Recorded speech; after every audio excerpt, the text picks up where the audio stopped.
is my belief that in the next 5 years, a middle-sized country will have introduced the citizen basic income.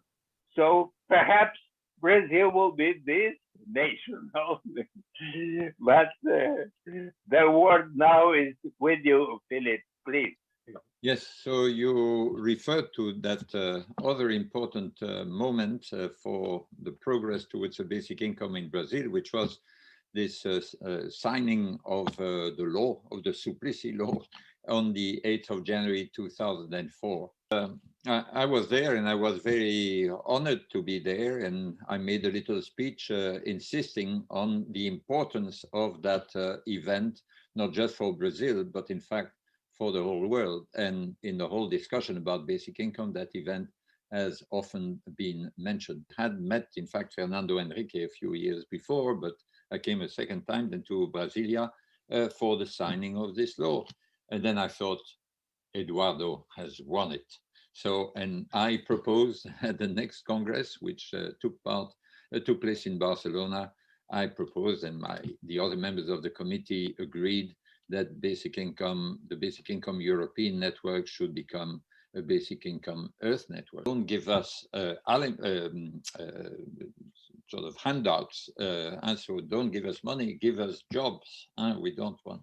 And so, of course, that's a very important issue, that we don't want to kill work. And but precisely the whole point of a basic income, and that's so difficult to get through in some circles, is that if you want at the same time all people to have access to a job, and you want to have Fome Zero, you want to abolish poverty, well, it's important that the means you use in order to abolish poverty should not be just targeted at the poor, because if you target it at the poor, then as soon as they become a bit less poor, you withdraw this benefit that is given to them, as is the case in all the social assistance systems. So that it's, and what the constant effort made by basic income supporters consists in saying, no, and the right to an income is not an alternative to the right to work. It is meant to help everyone and to get access to a meaningful job.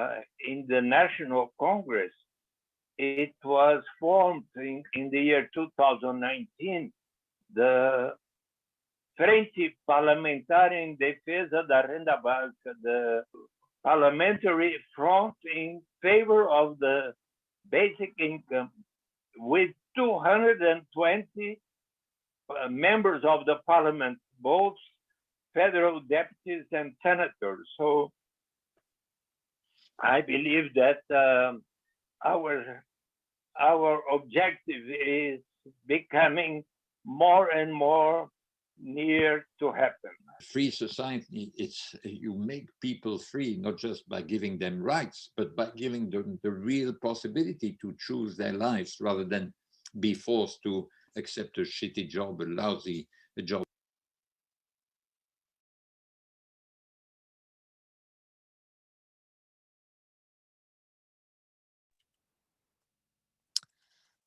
Hi, everyone. For those of you who are joining us for the first time, welcome to the Universal Basic Income Workshop. And for those of you who have been with us in previous sessions, I hope you are all having as much of a good time as we are. So this is the third panel, which is called US Guaranteed Income. And we have here with us Research Director Elizabeth Rhodes from OpenResearch Lab, and Professor Jonathan Morduch from NYU Wagner Graduate School of Public Service. So before we begin, a couple of housekeeping items. We have 90 minutes for the panel, and this is how we're going to use this time. First, we're going to have 20 minutes for Elizabeth's presentation, and then 5 minutes for Jonathan's comments. And then we'll have 20 minutes for Jonathan's presentations, and Elizabeth will also have 5 minutes to comment on his presentation. And when the both of them are presenting, I'll let them know when they have 5 minutes left in their time. And this leaves us actually with around half an hour for questions and debate. The audience is welcome, encouraged even to ask their questions out loud. So you can do this in Portuguese or English. And each participant will have 30 seconds to ask their questions. I only ask that whoever wants to ask an oral question, please let us know in the chat. And of course, it seems we have a lot of introverts among us, so you can also write down your question in the chat in the Zoom, okay? So I'm gonna now pass the mic, as we were, to Elizabeth.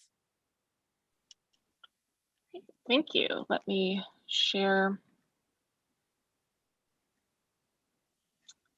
my presentation. Thanks for the introduction. As she mentioned, I am the research director at OpenResearch Lab, formerly known as Y Combinator Research, and have been leading the Basic Income Project. Let's see. I am one of a number of principal investigators. We have Alex Bartik at the University of Illinois, David Brockman at the University of California at Berkeley, Sarah Miller from the University of Michigan, Eva Vivaltz from the University of Toronto, and Sandra Smith from Harvard is one of our qualitative principal investigators, as well as we are supported by an advisory board of academics, senior academics in a number of fields, and also from think tanks as well. And we also work with we have local implementing partners. We are one of the organizations involved in the project. It is very much a collaborative effort. I won't go through much through this because I know everyone's fully aware of the arguments for or the potential impact of a guaranteed income. Depending on where it was set, you could end poverty as it is currently defined. Some argue that it would foster growth by allowing people to make investments in human capital. By giving income to those with less, you could increase the purchasing power and stimulate the economy. You could spark entrepreneurship. It could give people more freedom and agency over their own lives. It could promote civic and social engagement. Depending on how it's set up, it could reduce the complexity of social assistance programs. And ensure that the benefits of technological advancements are distributed more equitably across individuals and communities. Those are a lot of this is what this could do. And there's our job when we started this a couple of years ago was to say, okay, what can we test? Can we actually design an experiment that would be able to test this?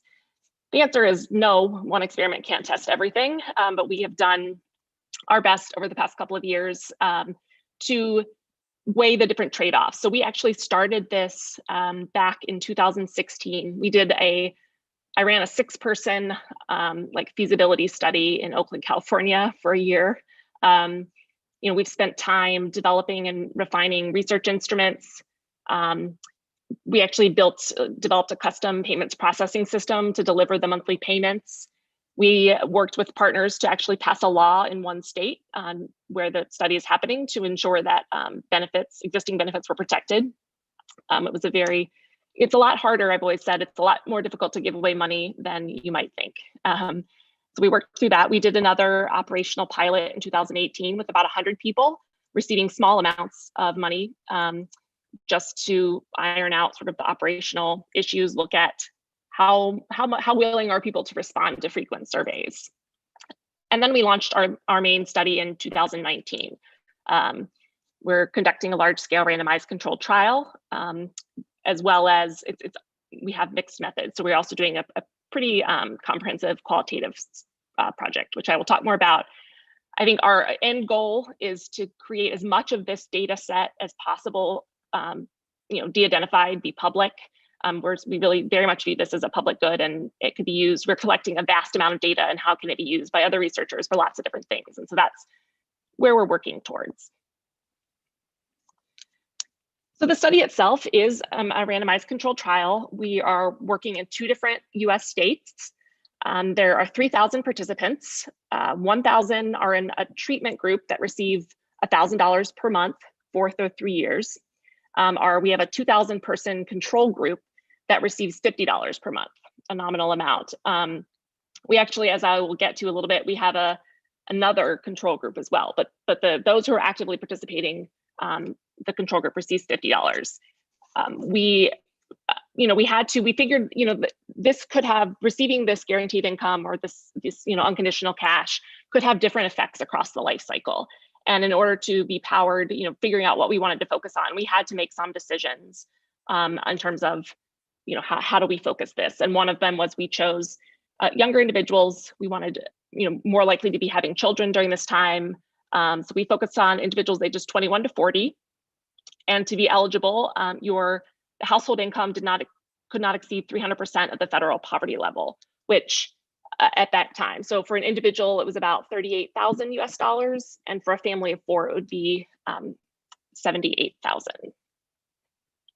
I'll talk a little bit more about our sample in a minute. So as I mentioned before, it's a mixed method study. So we are combining both quantitative and qualitative. So with the quantitative, our goal is to look at sort of what happens when individuals receive this monthly unconditional cash for 3 years. We have a very prescribed set of research questions. There are a lot of them, so I wouldn't say it's super narrow, but individual questions are narrow. With specific measurable outcomes, we have a larger sample size. For this, we use survey data, administrative data, and financial transaction data. And then we have a group of 156 participants who we interview twice a year in open-ended, in-depth interviews to really try to understand sort of the how and the why. Begin to sort of explore some broader questions and be able to hopefully identify mechanisms of impact, what is leading to the types of associations that we see.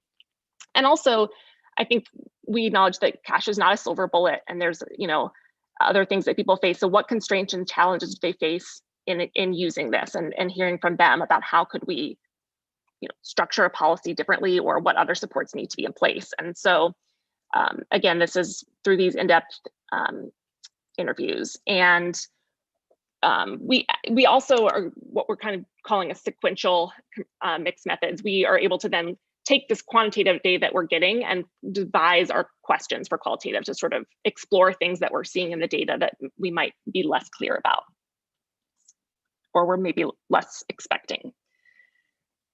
And so we actually recruited, as I mentioned before, we recruited a sample of about 10,000 individuals. It ended up being a little bit more.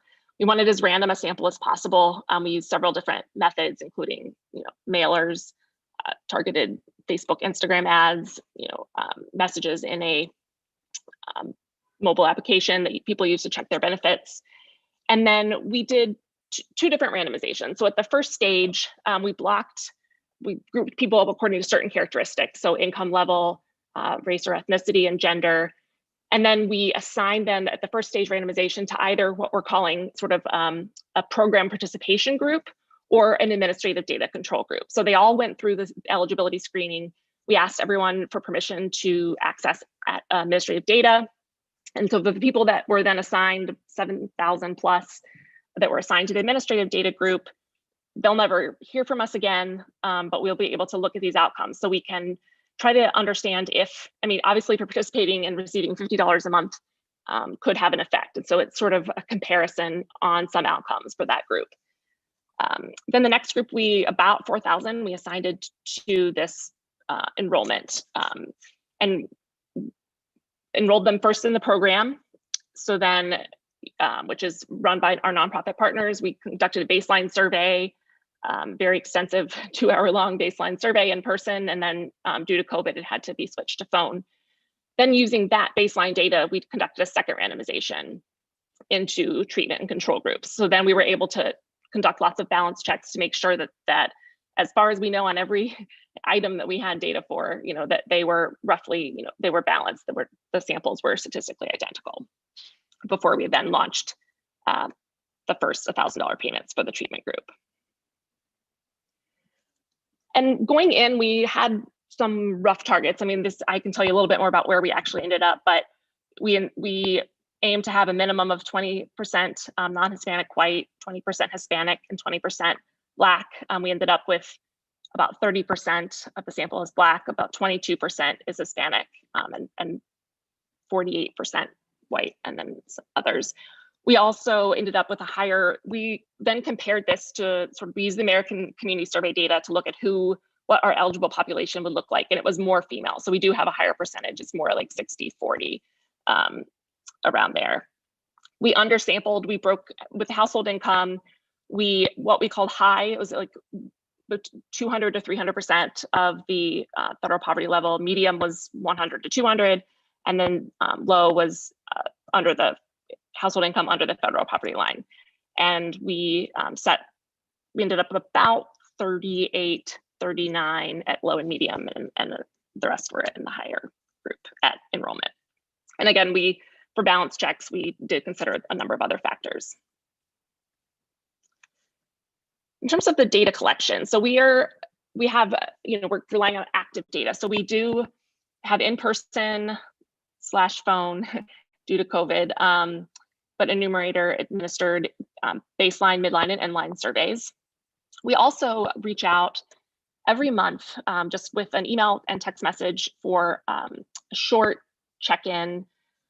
Our population is very mobile. They change phone numbers a lot, just keeping track of people. We check in on, it gives us an opportunity to take more frequent measures of things that have a high variance to sort of hopefully reduce that variance. Also to track more granular data on things like job changes and income changes and income volatility. And we had sort of caveats if our response rate falls, very low, but we're hovering about 90% on those. We also have a mobile app that we designed, or we worked with a developer to develop, that people can use to enter time diaries we have to measure time use. So they get assigned a random weekday and weekend day once a quarter. They then fill out that diary in the app for that day, as well as these in-depth qualitative interviews with 156 people twice a year. And then, we have a lot of data that we're trying to collect passively, so that once the individual consents to share this data, then we don't have to bother them. Hopefully some of the data is more accurate. We can use it to triangulate. So we have, we're working with partners to access this admin data. Our payments processing system allows us to, for consenting individuals, pull transaction level data for accounts that they're willing to link. Here's a number of different data sources on the slide that we're pulling from. And I think one of the unique things is the ability to link all this data together with our survey data, or analyze it in a secure data center. But it gives us a much broader picture, and then we are less concerned then if survey response rates drop. We are measuring a lot of outcomes. I think the opportunity to give away this amount of money, we definitely went in seeing this as we kind of want to do everything, and we even scaled back, and it still feels like we're doing everything on some level. I would say in some ways it is a randomized control trial, but there's an exploratory element to it, I think. And so we're looking at, we have actually different pre-analysis plans for each domain, because we are collecting, so much information, and we'll be grouping things into indices for analysis. But we're looking at subjective well-being, self-determination, the nature and quality of interpersonal relationships and social support, looking at social integration, social networks, certainly in terms of material well-being, looking at material hardship, housing and neighborhood quality, food security and nutrition. We are, one of the things we do through the mobile app is we also have a nutrition diary. So once a quarter, they enter everything they eat this day using the ASA 24, which was developed by the National Institutes of Health. And then transportation security. In terms of health, we're looking at both physical and mental health outcomes. So in terms of access and utilization, as well as outcomes. So we do have a number of some administrative data on hospital discharges and emergency department discharges, but then we collect blood pressure and height and weight at baseline, and we are writing grants to try to collect some more biomarkers at inline. but we're looking at things, health investments, healthy, unhealthy behaviors. In terms of financial outcomes, we're looking, I think, both at income aside from the study and the volatility of income aside from the study. Transfers, we're looking at consumption and expenditures. To what extent does this allow people to smooth consumption? We do regular, in addition to this financial transaction data, we do, every 2 months, there's an expense. We have larger consumption modules and expenditure modules at baseline, mid, and inline, and then we check in more frequently. We ask about things like unexpected expenses, like in the past 3 months, did you have an unexpected expense? What was it? How much was it? How did you, deal with it? Things like that. Looking at savings, investments, assets, debts, things like if, financial behavior, access to credit, does receiving this money reduce the use of costly financial products like payday loans? I think really with our financial outcomes, it's trying to see if people are more resilient. Are they better able to handle a financial shock without having to then, file for bankruptcy, or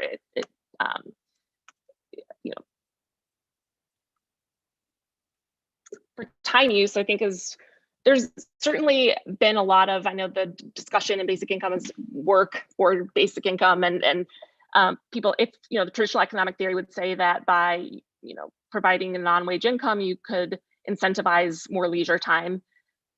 That evidence, it's not actually always back that up, but we did want to look at, okay, what changes not just in, people's working time, but if they were working less or working more, what are they doing? How does that change over time? And so looking at labor market participation, education and training, just any skill building activities, formal and informal, childcare, civic engagement.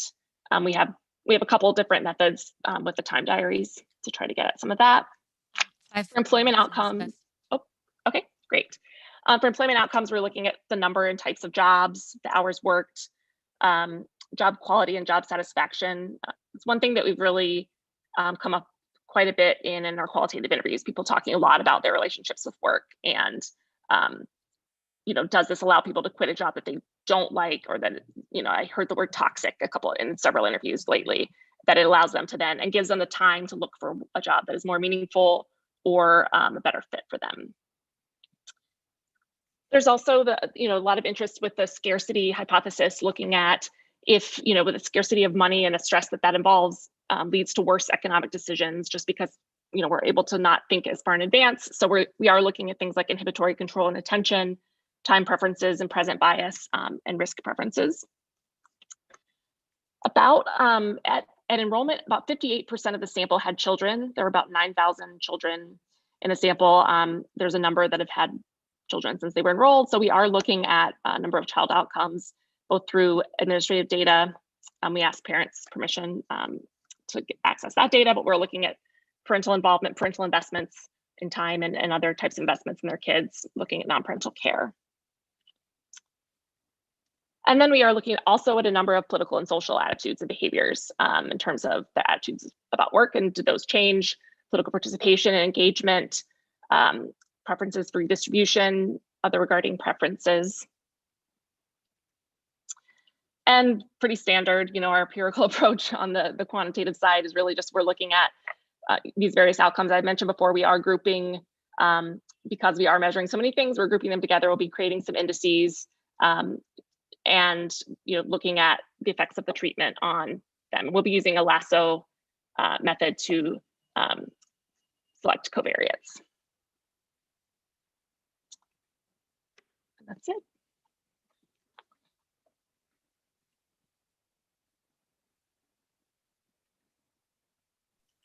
Thank you so much, Elizabeth. I think we can go to Jonathan.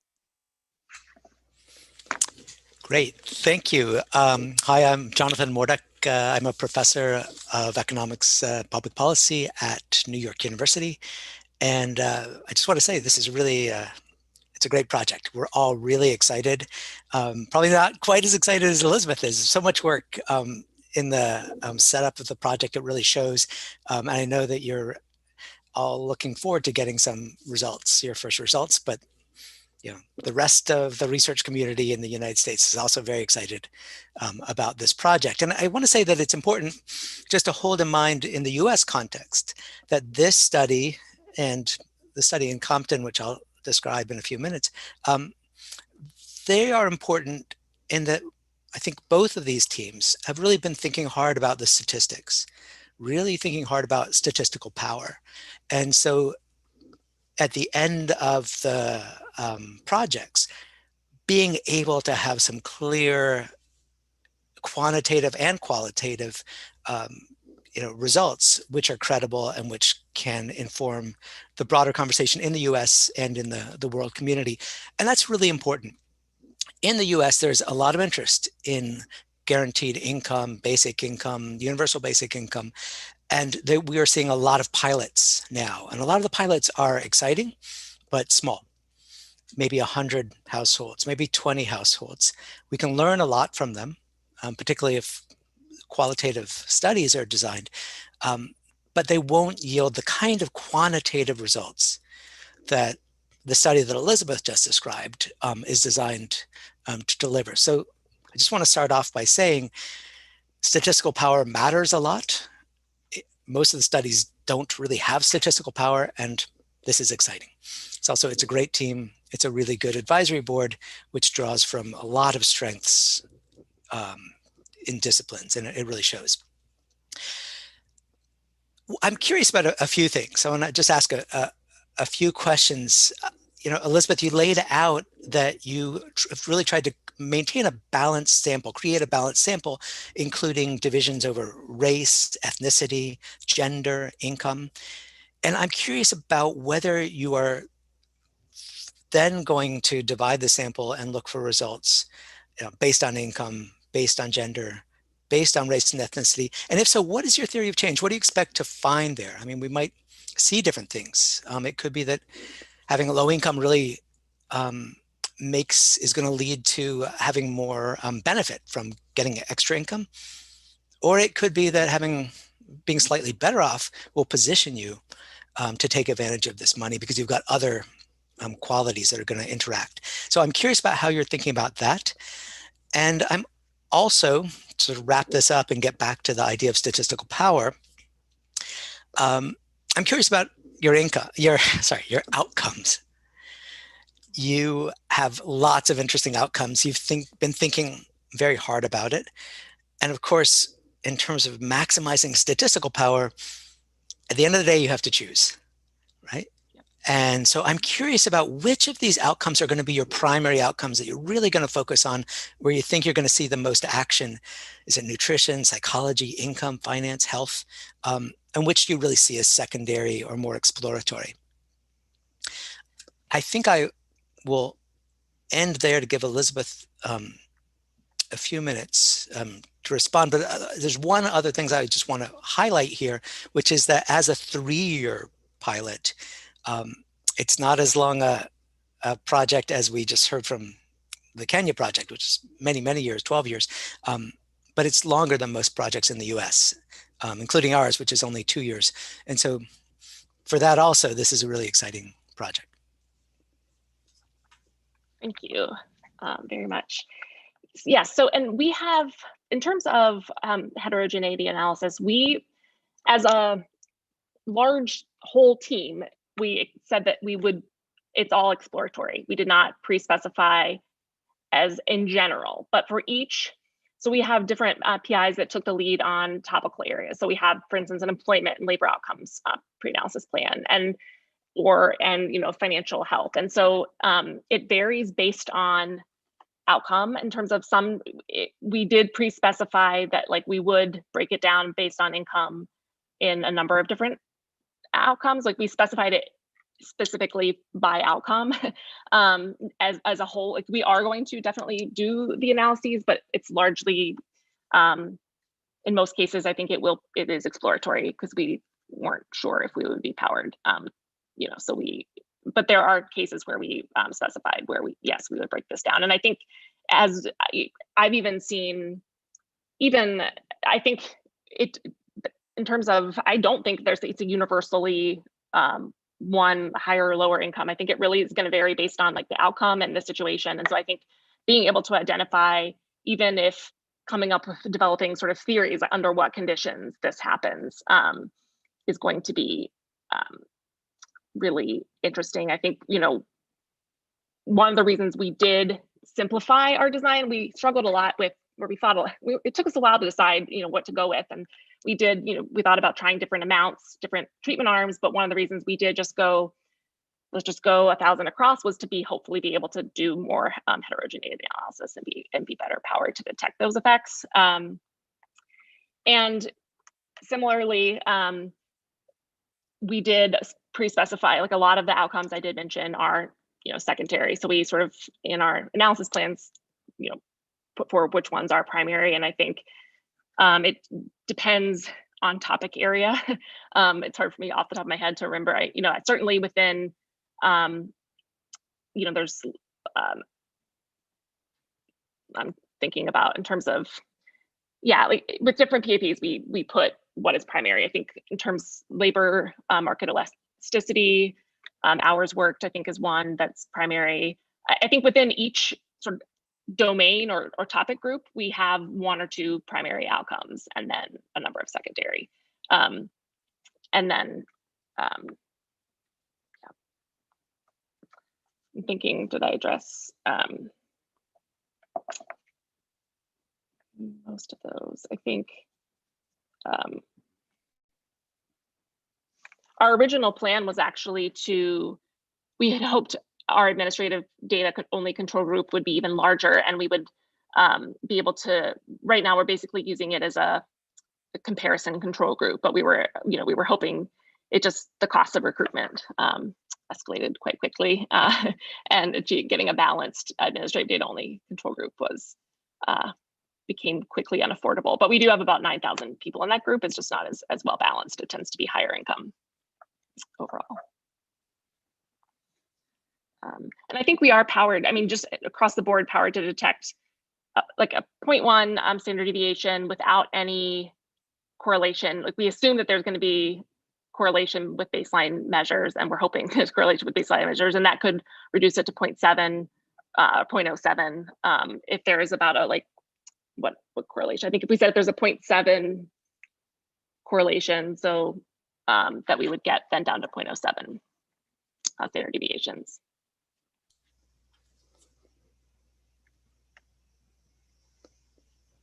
Thank you so much, Elizabeth.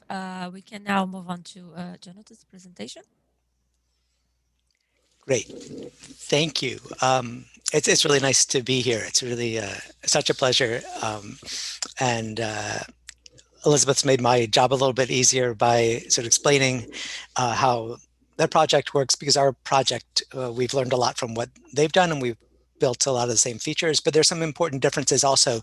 And I thought I'd spend most of my time talking about some of those differences. So I'm going to share my screen and begin by saying that this is a project I think what's important about this project is like the project that Elizabeth just described. It's a large project. It's a randomized control trial. And we've been working with the city of Compton in California. So it's a city-led project. It's not a nonprofit that's running it, which would have other advantages, but it's a city and the city of Compton who's taken the lead here. And we have a really terrific advisory board and research team that is going to be leading the evaluation. And that includes Sidya Balakrishnan and Johannes Haushofer, who you may have heard earlier on the Kenya panel. Sidya's here with us right now. Suen Chan from NYU, Sarah Constantino, who I think is also with us right now, from Princeton, and myself. And we're bringing different strengths. We're mostly economists, but not entirely. And as with the project that Elizabeth described, our interests span not just economics, but finance, psychology, and broader measures of well-being and health. I want to start with an idea. Really, this is the one thought that I have in the 20 minutes that I have. And that idea is that when we think about the challenges of inequality, when we think about the challenges of poverty, there are a number of core issues. And of course, the one that has, gets the most focus is low incomes. Right? And basic income projects, guaranteed income projects, UBIs, all directed at addressing this problem that too many people have low incomes. But evidence from a variety of resources, which involves getting to know households, how people live their lives, shows us that it's not just low incomes that constitutes the material condition of deprivation. It is also very much the irregularity and unpredictability, the volatility, the instability of income and also of needs, which create another related problem. And with that, the lack of appropriate financial tools to deal with those issues. And it's really these three things together which create the challenges of inequality and poverty. And that's really a starting point for how we approach this. And Elizabeth mentioned that one of the key outcomes is going to be income volatility. And that's really trying to get at this. But we're building it into the research design in a more fundamental way in Compton. So I'm going to come back to that idea and show you how and what it means. But the key element is that as we think about basic income, how and when the income is delivered, whether it's daily or weekly or monthly or yearly, makes a big difference. So in the United States, the issue of low incomes is very clear. Housing prices in places like New York City, where Sidya and I work, or in Suin, or Compton, housing prices are very high, wages are very low. Our unemployment rates are generally fairly low, at least they were until the pandemic. The Obama years, the Trump years had actually led to very low unemployment. Our problem in the United States in general has been underemployment, low quality jobs, part-time jobs, the gig economy. And so it's against that backdrop that guaranteed income is often considered. The other part of the backdrop is a very weak safety net. And so we have a lot of programs, but the eligibility for them, take up of them has been weak. And so the challenges for people in poverty, people with low incomes, is not only poor job quality, but also poor access to broader public benefits. And that's particularly true for people who don't have citizenship, which is a fairly large part of the population in Compton. And so that explains why guaranteed income can be really important in a place like Compton. Compton is in the middle of Los Angeles County, so in Southern California. It's a small city. So it's like a lot of cities in the United States. It's not like New York, a sprawling city. It's a small city of almost 100,000 residents. And it is facing a lot of the challenges that are sort of coming to national consciousness, especially through Black Lives Matter and other movements which are helping the broader population see the injustices of historical, systemic, structural inequalities, particularly around race. This is an ongoing challenge in places like Compton, as it is across the United States. 30% of residents are Black, 68% are Latino, and rates of unemployment are high, rates of poverty are high, about twice the average. Median household income is $53,000, but per capita income is $17,000. And so the kinds of guaranteed income, basic income programs that we are discussing can make a big difference quantitatively in the lives of low-income residents of places like Compton. The mayor, Aja Brown, she's been mayor since 2013. She just decided not to run, so there's going to be a new mayor now. But she really spearheaded this effort to bring more resources to Compton. Compton's an interesting place. It has a lot of challenges, but it also has a lot of strengths. It is the home to a lot of Los Angeles figures, people from the entertainment industry, from the sports world, Venus Williams, Serena Williams, or from Compton, Kendrick Lamar, if you are a fan of rap and hip hop, NWA, she drew on the resources across the city to fund this project. The outcomes of interest that the mayor and that we're interested in really line up well with the kinds of issues that Elizabeth highlighted, from consumption and income to sharing with family and friends, intimate partner violence, psychological well-being, etc. One distinction between the project that Elizabeth described and the project in Compton is that the size of transfers are slightly different. We're giving a slightly smaller amount in Compton, and that amount is going to depend on how many people are in the household, specifically how many children are in the household. So if you don't have children, you would get $3,600 every year. If you have one child in the household, you'd get $5,400. And if you have two or more children, which is quite common, you would get $7,200. The pilot will run for 2 years. We're focused on a slightly poorer group than the group that Elizabeth's team is focusing on, 220% of the poverty line, rather than 300%. And given that the poverty line's around $26,000, getting a $7,200 transfer over the year is meaningful. It's raising incomes by about a quarter. Participants do not need to be citizens, which is important since they are not eligible for a lot of public supports. And so this is one where they will get support. And we are specifically working with groups that are working with immigrants, particularly recent immigrants, recently incarcerated people, so people who had been in prison who are now being released, and low-wage workers. So we're working with local organizations and randomizing across their lists as well as broader lists of people in Compton. This is really a supplement to other public supports and private supports that people are getting. There are no restrictions, and we've really worked hard to make sure that people will continue getting those other supports. We just have a few restrictions on Social Security programs. We are restricting eligibility to people who are on certain programs because we do not want to jeopardize their ongoing access to those programs. So that's the basic element of the program. And I want to focus now on this issue of how and when, how to design transfers. When we step back, we really think about two distinct financial problems that households often have. I mean, they have many financial problems, but we can sort of think about two in particular that are very common. One is smoothing.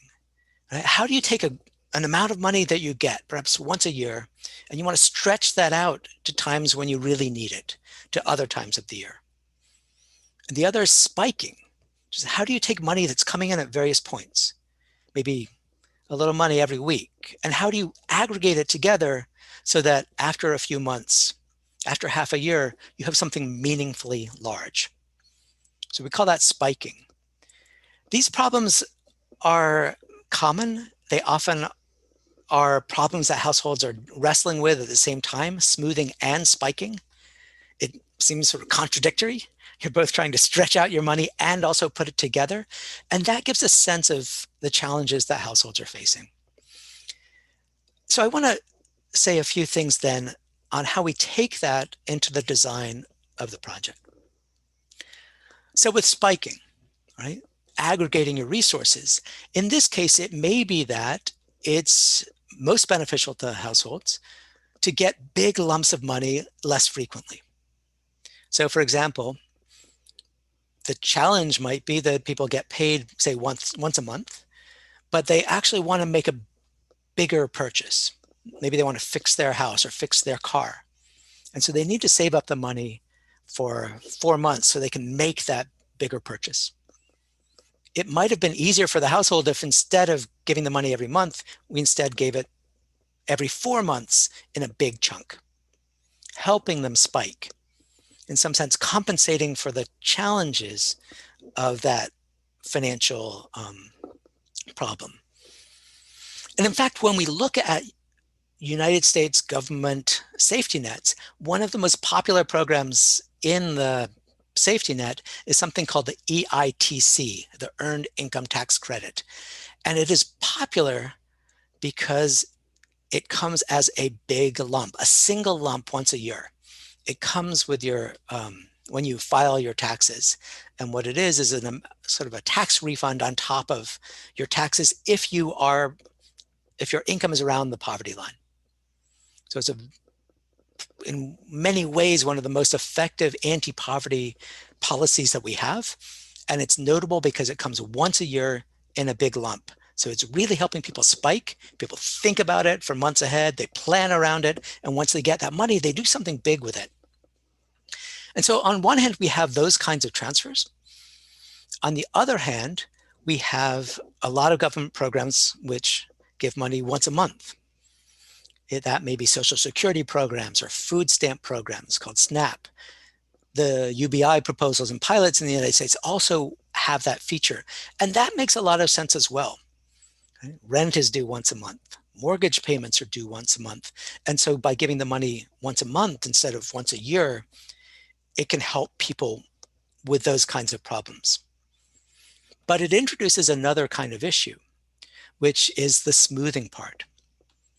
We often see as we get to know households and see how they are living week by week, that they may be paid once a month, say on the first of the month, but then they have to hold on to that money for the next week and the next week and the next week and the next week. And quite often households have run out of money by the end of the month. Then they have to borrow, at very high interest rates to be able to get through to the next month, or they have to borrow from friends or go hungry. And so this problem of smoothing and spiking comes together. A little bit of evidence on this in the United States, when you look at workers and how often they're paid. This is looking at private workers. In the United States, this was from just before the pandemic in February 2020, 62% of workers were paid more or less every 2 weeks, right? Either every 2 weeks exactly or twice a month, which is pretty much the same. Another third were paid every single week. Only about 5% were paid monthly. And so there's this sense in which transferring money, paying people more frequently makes a lot of sense, especially for low-income residents. On the other hand, we see that people also want these big sums, need these big sums. And it shaped the way we approached the Guaranteed Income Project. As with other projects, we're interested in what happens as people get more money. What is the power of giving people more money? Jonathan, sorry, 5 minutes. Great. We're interested in the power of giving people more money, but we're also interested in knowing whether the timing of that money, the shape, the cadence of that money makes an additional difference. And so the way that we've set up our program is that we have a treatment group, about 700 people, but it's split into two. And half of that treatment group will get the money 4 times a year. The other half will get the money every 2 weeks.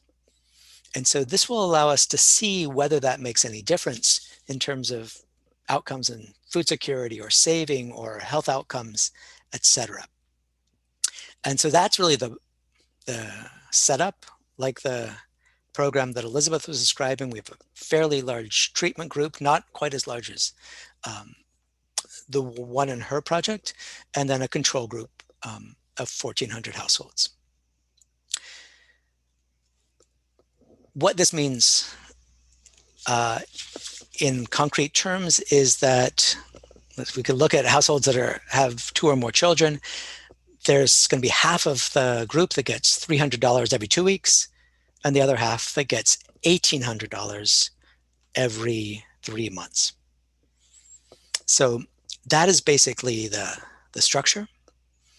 And it comes back to this question and testing this question about whether the power of basic income is only associated with helping people get more income, bringing more resources into households, or the degree to which basic income programs are also addressing the irregularity and instability, the unpredictability, and in that sense, helping compensate for a lack of financial tools. And it's that together that we're interested in and hope we'll be able to address this broader issue, but very much adjacent issue, which has to do with smoothing and spiking and the challenges that poor families have in meeting their needs. So I will end there, but thank you very much, and I look forward to the broader discussion.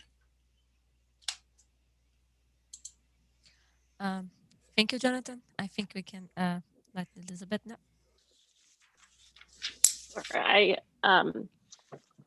also am very excited about y'all's project. When you were beginning, I was thinking about how different, I'm especially excited to see a government involved. It's been a very long road for us and a lot of people when we started, that's crazy, that's never gonna happen. It's amazing how much the landscape has changed. And I think it's really exciting that the city is involved. And I am also amazed you all pulled it together. We had a lot of time to do a lot of development. And so the speed with which you all pulled together an amazing study is very impressive.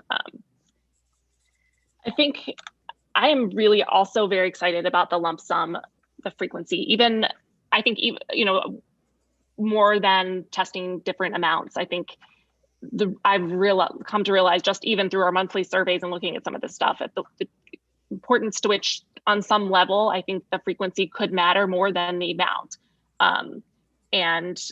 or could change things. And so I'm really excited to see some of the results. One question I had was, how was your sample recruited?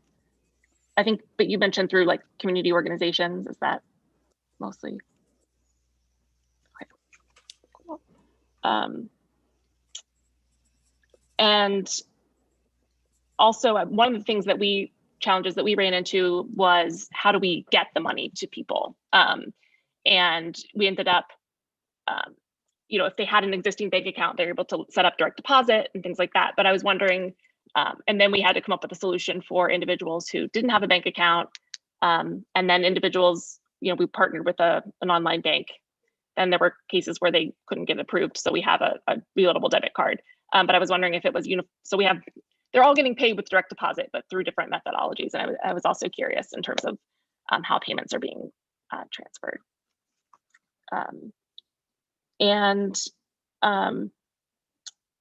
I think, not to re-ask the same questions of you all that you asked of me, but I am curious in terms of the heterogeneity analysis. Like, are you breaking it down by group? How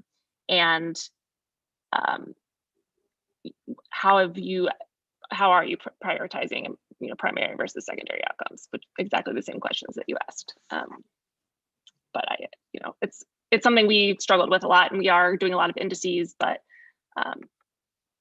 they're always not as interpretable. So.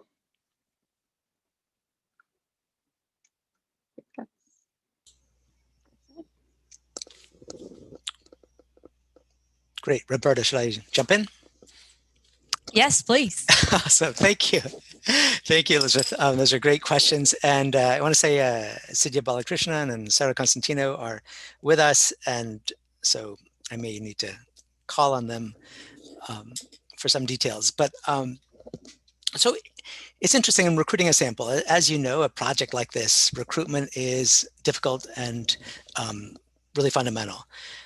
So we did a couple things. We, one, used the city's voting records as one sample. And so we were, I believe that's true. Sidya, you can correct me actually. That's Sidya? correct. Yep.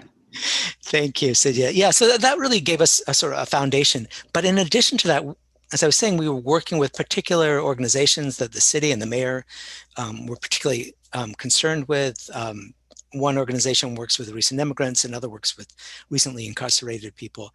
And so we added to that sample to make sure that we had representation from those groups. And another one is an advocacy group for people who are paid low wages, one fair wage.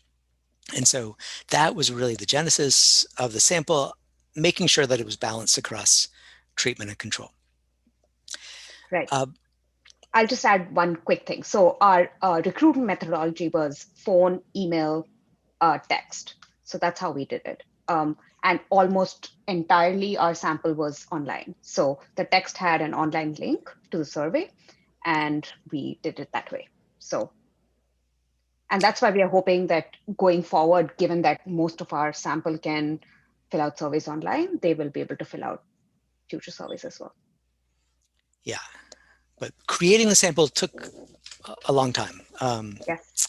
Just making sure that we had the numbers. The mayor, of course, was very anxious to get the project going, and we needed to make sure that the sample had integrity and shape. And so we, really had to work together to make sure that it all came together in time.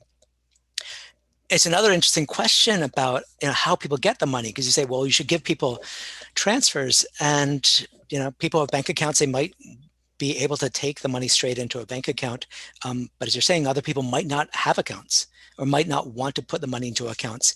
And so we have been working with a local organization which has built a portal, and people can get the money direct deposited to a bank account or with a debit card. Or I think there's some other alternatives. PayPal and Venmo. PayPal and Venmo. So using app-based transfer mechanisms. So it is interesting and different from what we expected. And then in terms of heterogeneity, we've just been having lots of conversations, probably like your team. Every week we have a call, and we really think through a lot of the statistical issues. And this was our most recent call, was trying to think about what are the dimensions of heterogeneity, which are the groups we think are really going to benefit most or benefit least from this kind of intervention. We stratified on gender, and we will look at how the gender of the recipient matters. So within a household, that's the money will go to an individual, and sometimes that will be a man, sometimes it will be a woman. We are also interested in the income split, and as you are, it's not clear. It's not clear whether poorer people or better off people are going to benefit from these kinds of resources. We've also been thinking through, and this is sort of the latest stage of our thinking, and we're in the middle of thinking about this, thinking through how having other benefits would interact with having guaranteed income, in much the same way that we think about the income differences.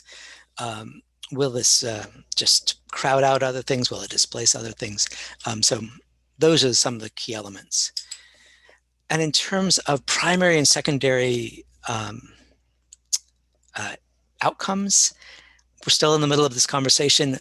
Obviously, income is going to be a big issue. Are people going to be working more? Will this provide a more stable platform so people can wait around and look for a better job and get a better job, put in more hours, or maybe pay for a babysitter or pay for elder care? There are a lot of ways, as you were describing, that this could help people increase their income. On the other hand, it also might help people step away from a job which is exhausting or has other negative attributes. And so they may substitute with this resources for earned income. So we're very, very curious about this, and then, how things flow from that. Because we're looking at lumps and flows, we're also interested in food security in particular as a measure of something that we sort of flatter and that could be helped by the flows. And then assets and consumer durables is something that might be helped by the lumps. Just one comment. I think just from working on this, and also different evaluation I've been working on of a one-time cash transfer, I think it's so hard because cash is fun. The part of the benefit of it is people can use it however they want, but then people spread it out and use it in different ways. And with the randomized control trial, I get really nervous sometimes, what is the average effect, because you do, it makes it hard to measure because there are so many ways it could be allocated.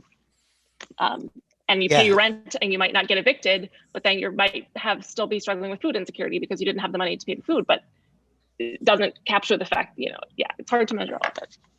Yeah, it's interesting. The panel earlier, and I know some of you were at the earlier panel on the results from Kenya, and Paul Niehaus was presenting their work there, and they have a big lump, an annual lump, and then they have flows, and they do see some differences. And one of the things that Paul Niehaus was saying is, ultimately what you'd really want to do is have a program where you ask people. Some people might want money when school fees are due, or, back to school clothing, or, other expenses are due. And other people might have completely different schedules. And one of the things which I thought was most interesting is that older people tended to want flows, kind of like Social Security. Younger people wanted those big amounts to be able to make meaningfully big expenses. Thank you so much to both of you. Both projects are really exciting, and I think we can all look forward to maybe in a year and a half to have a seminar on results so that the three groups can share the results. It's going to be great. So we have a few questions on our chat. I'm going to be reading aloud. Again, if anyone wants to make an oral question, please feel free to do so. Just let us know in the chat. I think we can start with, there are two questions here that I think maybe can, they're for Jonathan, and they might relate to each other. So I'm going to ask them, both of them first. From Jürgen. Sorry, Jürgen, I cannot pronounce your last name. He asks, the smoothing spiking distinction is really interesting, but how do you decide which one should take priority when they conflict? In other words, you can design a UBI to optimize for smoothing or spiking, but presumably not both at the same time.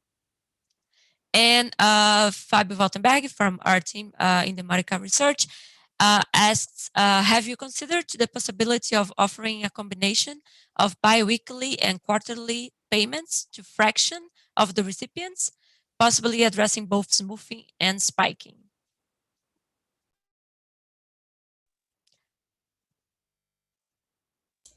Yeah, so those are great questions, and really go back to the conversation we were just having. And the answer is yes. We wanted to do all kinds of things, but to go back to the conversation about statistical power, you have to make some choices. And so really our goal as a first step is to see if these make any difference, even in this very simple way. But yeah, ideally that it's a really great idea. One, still allow people to choose, but possibly to do some mixing. So, giving money every couple of weeks, say, or every month, together with a bigger check, some of the time. I was struck, I know you're probably not following the latest that's going on in Washington with the Biden administration, but one of the things that the Biden administration has done is to give a child transfer. It's really like a kind of a basic income, but for people with children who are struggling because of the pandemic. And one of the things about this child transfer is it's going to be every month through the rest of this year. And then that would be half of the money. And then the other half would come in one big lump at tax time. And that's really going to be exciting to see. And I think that that's, shows the kind of creativity and, experiences people are having and looking at to try to get beyond, the ways that we've been thinking about transfers and thinking more about lumps and flows.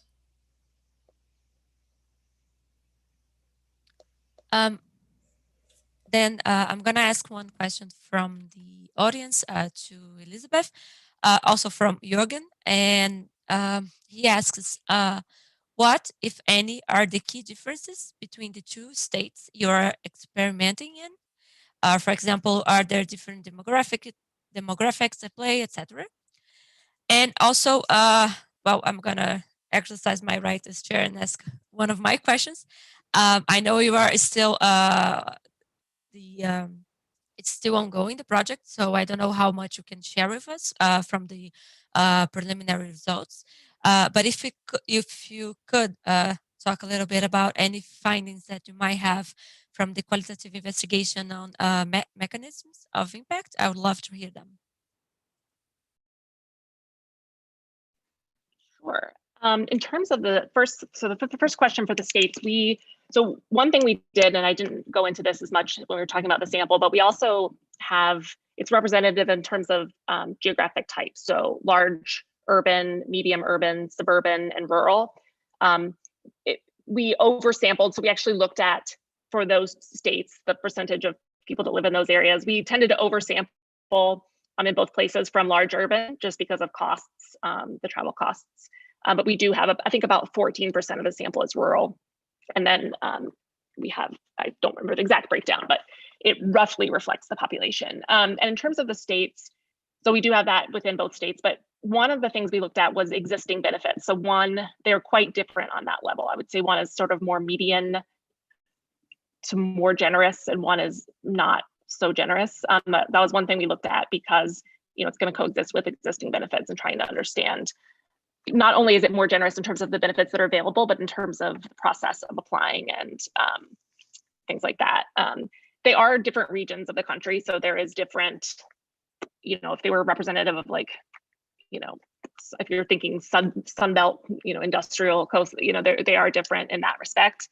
But in terms of distribution of demographics within each state, they're roughly the same, but the states are quite different. And in terms of results, so we are actually right now in the middle of, we're getting some monthly survey data, but we're really trying to avoid publicity, and that's one of the reasons we're out talking about the states and really letting people live their lives. There's a control group that may or may not know that they're in a control group, and really just trying to lay low. And so we've committed, we're not going to, certainly until midline, until we have midline data, we're also hesitant to, oh, this happened at month 1, but that's not necessarily what's going to happen. And so we're not sharing quite yet. We're also in the middle of we do every 6 months, we do qualitative interviews, and we're actually in the middle of a round, the first post treatment round. So we haven't, I've listened to some interviews and read some transcripts, but we haven't. Unfortunately, we don't have a lot to share yet, but we want to make sure that we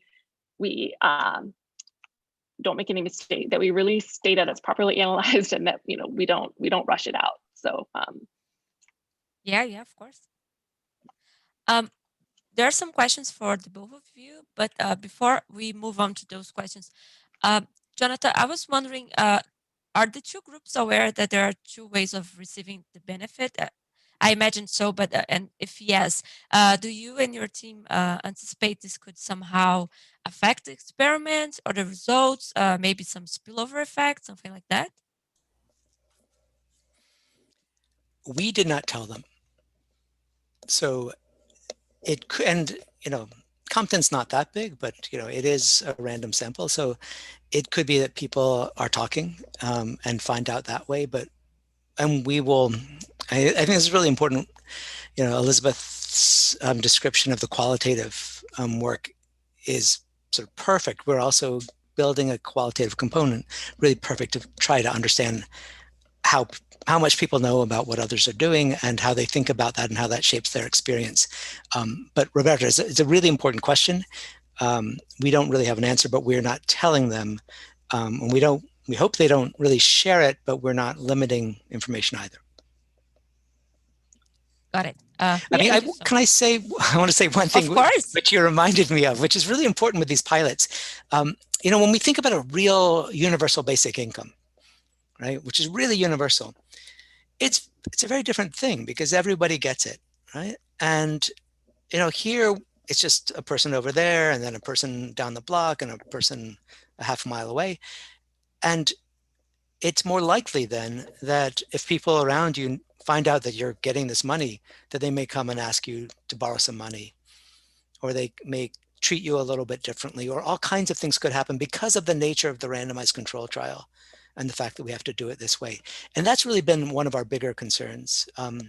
We hadn't thought about the question that you're asking, Roberta, about the two treatment groups. It's really this other one, and that's going to be an important part of this. And I think it's going to be a limit to how one can then take these results and apply them to a truly universal, broader program.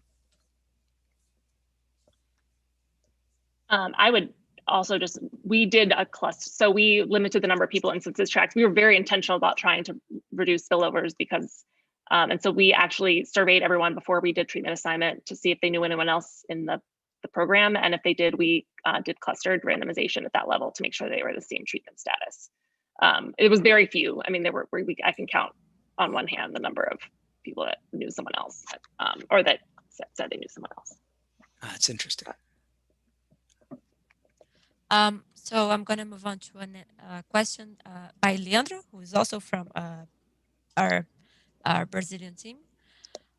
He asks, it's for both of you, how do the experiences you're following relate to the traditional safety nets?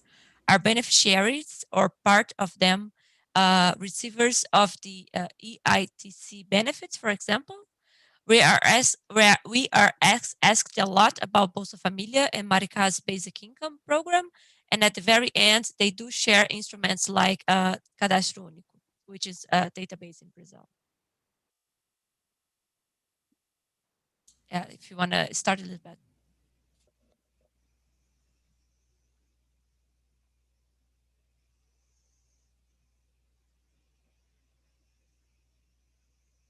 Sorry, I think I missed part of that question. Do you mind repeating the last part? Of course. How the experiences you're both following relate to the traditional safety nets? Are beneficiaries or part of them receivers of IETC benefits, for example? I think Leandro is thinking, for instance, in the case of Marica, people ask us a lot about if people receiving the Marica basic income also receive the Bolsa Família and how that might affect their experiences. So I think that's the context it's coming from. Yes. Yes, people are still receiving both benefits in most cases. I think we did everything we could to get protection, and in one state we're far more successful than the other. We would never, I mean, that was going in, we never wanted to make anyone worse off or jeopardize benefits long term. So we were careful about, also if you're receiving SSI, like Jonathan mentioned, you were not eligible to participate. We certainly want to know about the interaction. So we collect data and administrative data on receipt of other benefits. And there are a few cases with some things that we were unable to, so people had to then make a choice. This might, it's something like, for instance, with SNAP, with food assistance, like there's a 30-day period of review. So we could help them get back on at the end if they lost their benefit or their benefit was reduced, and it wouldn't be the same amount. So there were some cases where people had to make trade-offs, but very few. I mean, our goal is to never have that happen, but inevitably, in a few cases, there are trade-offs. Yeah, and it's the same for us. We worked very hard to make sure that people did not lose out from being part of this program. So all the benefits will come on top of what they're receiving. And I mean, what's important is the control group and the treatment group gets the same access to benefits.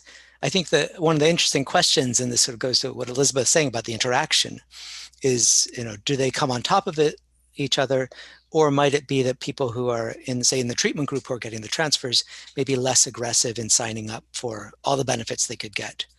Or would people in the control group be more aggressive in trying to seek out additional benefits? So those are the kind of questions that I think our kinds of studies can get at.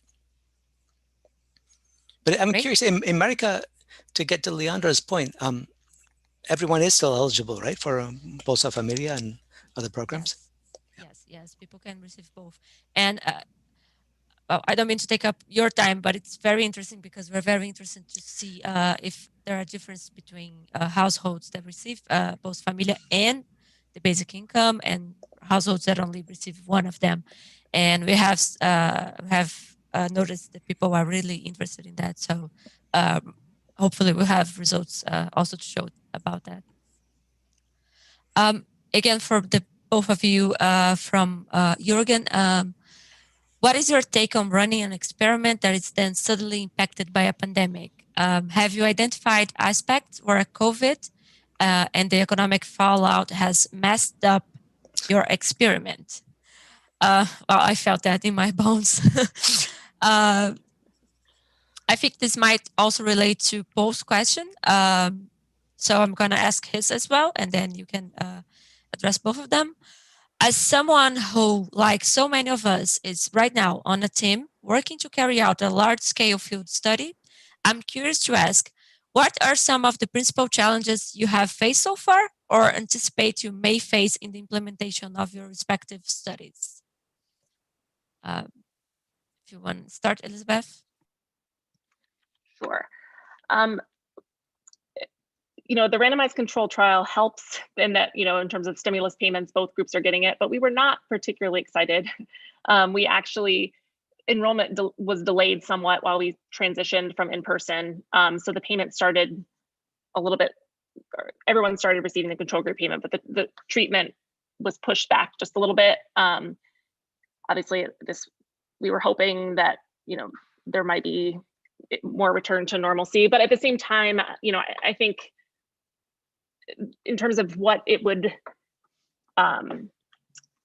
it isn't a universal, we aren't testing a universal benefit. So I think, we would not going to be able to say what a UBI would necessarily be like under normal conditions, because it isn't universal. It is, a geographically dispersed sample with an income cap. And so certainly not ideal, but at the same time, it was also a time when people really needed it, and it certainly helped, getting the cash to people at that time, seemed really important. But in terms of generalizability, we're a little worried. I mean, we're glad that it goes on for 3 years, and hopefully there's some, but who knows? I think we'll hope the control group. In terms of operations, it has been, we have a team of 4 people, an amazing team of 4 people that, I think the chance to do pilots sort of helped us identify, it is a 24-hour a day. There's a lot of operational challenges that have come up. And I think we did everything we could to sort of anticipate them and put systems in place to be able to address them. We still get calls in the middle of the night with this problem or that problem. And it is, I don't have a great solution. I think we did work through in terms of our data collection, the systems that are built to distribute it, and it sort of runs. But I think whenever you're dealing with a population, you're providing transfers, and there is, it doesn't run itself at all. There's definitely a team of people that work really hard to recruitment. I think was very challenging, and keeping track of people. I mean, we're constantly trying to make sure we don't lose track of people, because then we won't be able to, we're worried about attrition, and certainly differential attrition. And so being able to, right now we're launching, our midline is going to launch in about a year, but we're starting to do things in terms of, okay, we haven't heard from this person in a while and their phone number isn't working. So we're, taking on more investigative, trying to locate people. So I think, it is a big job. I don't have a lot of advice, but the pilot certainly helped, because I think we knew what to anticipate. Yeah, if I could add to what Elizabeth said, I mean, I think we're all facing a lot of the same issues. There are a set of issues that, irrespective of the pandemic, that we're concerned with. Right? One is, data collection, attrition, and differential attrition. I mean, all those kind of issues that have to do with running a program of this scale. The pandemic then introduces, a series of other issues. Right? There are additional resources that are coming into the communities, which are happening now, as well as the stresses, both of people's health, but also of the economy. Lost jobs, health problems that linger, mental health challenges. And so I think, like Elizabeth, we are hoping that even though we've started during the pandemic, and I should say our project has just started this year in January of 2021, it will run through March of 2023. And we're hoping that we will be able to see a window after the pandemic has become at least somewhat reduced when we can have some sense of how this might generalize to a more normal period. But I think you're asking a good question, Jürgen, and we also were caught. It's like Elizabeth was saying, we really wanted to start the program, and certainly the mayor did, because people were suffering. But at the same time, scientifically, there was a part of us which felt like if we could only wait another year, we might have more generalizable results.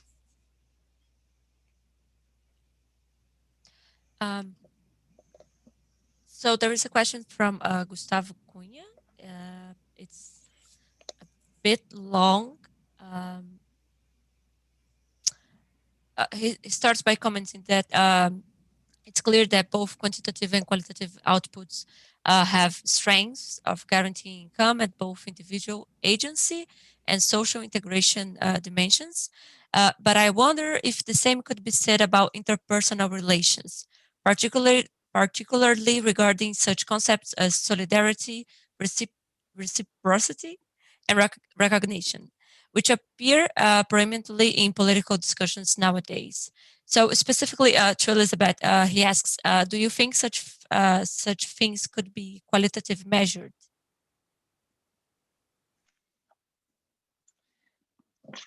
Yeah, I think so. We have, we have some scales trying to get at, so quantitatively trying to get at some of that, and obviously there's survey data and social desirability bias, and I don't think that there are necessarily this isn't my area of research, so I should not comment on that. But we do have a number of scales trying to get at that, both survey wise, and what's interesting about this is on a most recent survey, we look a lot at certainly how receiving this money changes relationships with those close to them, and how they share, like the spillovers, like who comes to them for help, how much help do they give, not just financially, but also instrumentally, and how they support other people. And so trying to capture that. And when on a most recent monthly survey, I actually just put a question at the end, open-ended. Are there things that we're not asking about that you would want us to know, or that you think we need to know, should be asking about to better understand, your life? And the most commonly mentioned one was relationships. And we do have a number of questions, and we ask that a lot, I thought. But it is qualitatively, I think it's something we sat down, and we've already done our pre-analysis plans, and that's set. But I think both qualitatively and even our team, just after we got that back, met to set up a meeting to talk about, okay, what else do we, should we be asking, and how do we measure some of those things, and how do we work that? That is a big part of the qualitative already in terms of the relationships, but you make sure we're capturing it. Well, we have 5 minutes left. I think we have a question from Andrea, and I also would like to ask a question that I think would be really interesting to get your inputs on. Andrea asks, this topic also came up in previous panels, and I would love to hear both of your thoughts on it. What do you think about the results generated by small-scale interventions, if they are able to inform and be taken as evidence for large-scale projects like government-led projects? And also, if we have time, I would love to hear your ideas on what are the prospects for basic income in the US, nationally, or maybe locally.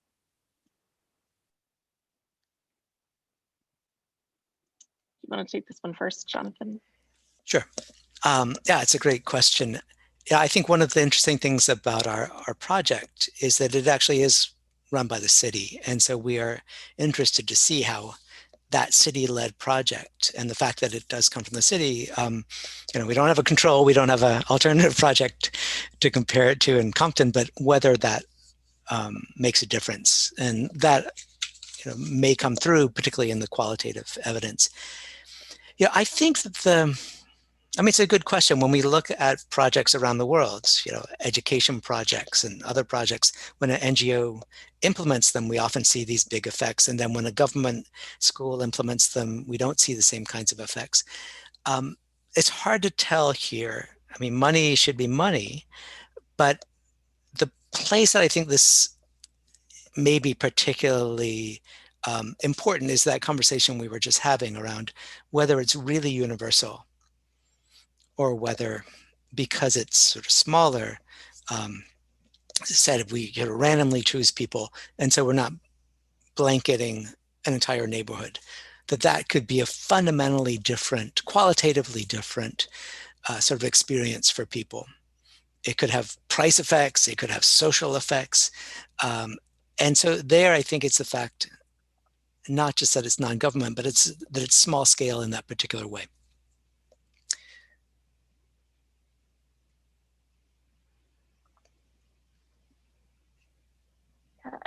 I think in terms of us, designing, I think the prospects certainly have changed quite a bit. I think since we started this project, I think we want to be careful as we talk about it in terms of the limits of what we can learn from this. I think there's a lot we can learn and we're really excited about it. But in terms of just, Jonathan just said, in terms of how those results would transfer if everyone was getting it. And so I think we've designed it or hope to design it in such a way that can form a range of policies that could lead, whether it could be expanded EITC or, any sort of cash-based. We really trying to make it useful in that respect. And I do think, just the cost of doing that large scale blanket everyone study is so high that, you need to have, either it's just going to have to be implemented or you need to have some generate more evidence to show to a private, we spent a lot of time raising money, but we couldn't give it to everyone in a large city. So I think recognizing the limits of what we can learn a whole lot, but there are limits in terms of a larger national basic income policy. If I could just pick up on something that Elizabeth was just saying, we go into this also with the idea that maybe this will help inform the design of guaranteed income programs of other kinds. But as Elizabeth was saying, also maybe it'll help inform other kinds of programs like the earned income tax credit or other policies that just involve cash transfers and help them be better designed or change the expectations. And one of the big questions, of course, in the United States is whether receiving money will lead people to work less or will lead to harms of various kinds.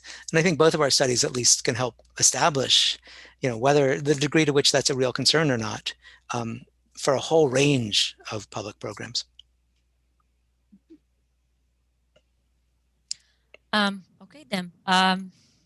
Thank you so much for both of you for these amazing presentations.